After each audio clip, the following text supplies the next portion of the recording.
fight to replace me. The Russians and the Iranians and Hezbollah, this is a really good day for them because their guy has no military credible threat. So, now you tell me what kind of deal we're going to get, folks. I'm sure we'll get a really good deal with this construct. So what you've done, gentlemen, along with the president, is you've turned Syria over to Russia and Iran. You've told the people in Syria who died by the hundreds of thousands, we're more worried about a political settlement than we are about what follows.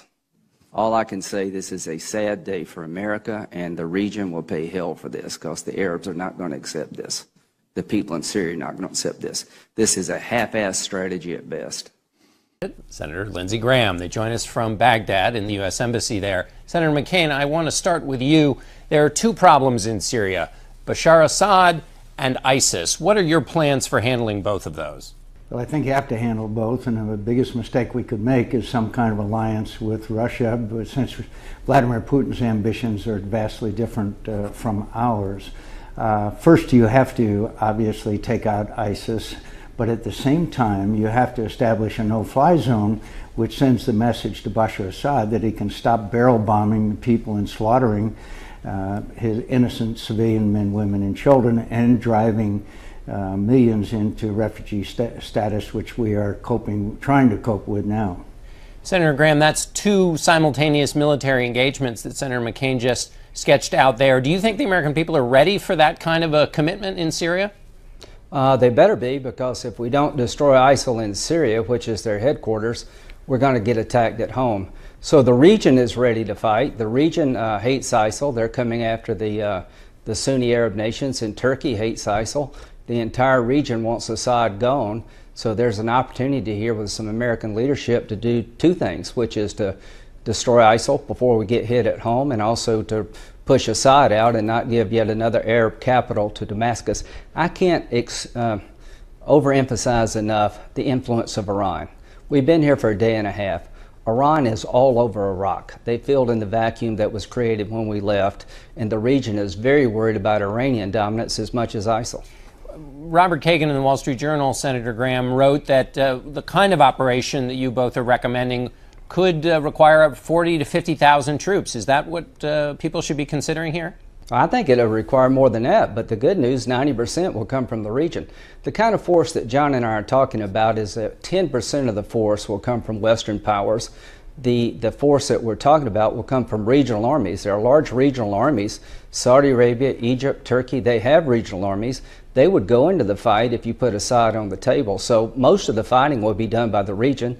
They'll pay for this war. But the one thing I can tell you about Iraq, the next president of the United States is going to be dealing with ISIL in Iraq, because what we have in place here is small, it's limited in focus, and it will get limited results. General McFarland is doing a very good job with limited capability. We don't have enough American troops inside of Iraq to destroy ISIL anytime soon.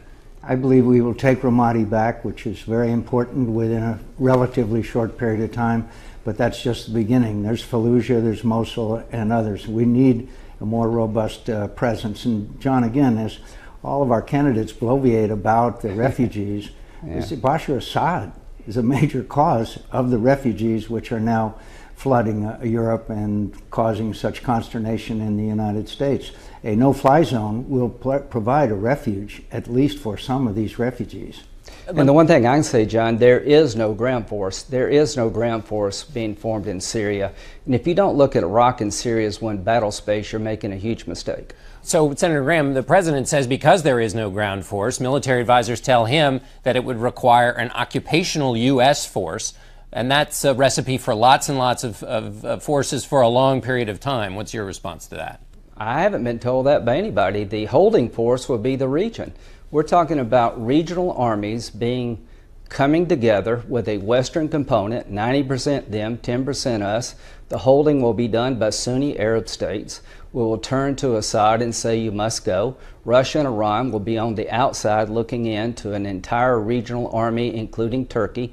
with Western elements. They will fold like a cheap suit inside of Iraq. If we had 10,000 American forces with some Western coalitions helping us, I think we could get them out of Mosul a lot quicker. I cannot stress to you how urgent it is that we destroy ISIL. Every day that goes by that they hold millions of people under their sway is a bad day for us, because they're going to hit us at home if we don't put them. Our closest allies in the region no longer trust us that they wait a matter of a few hours before beginning a major military operation.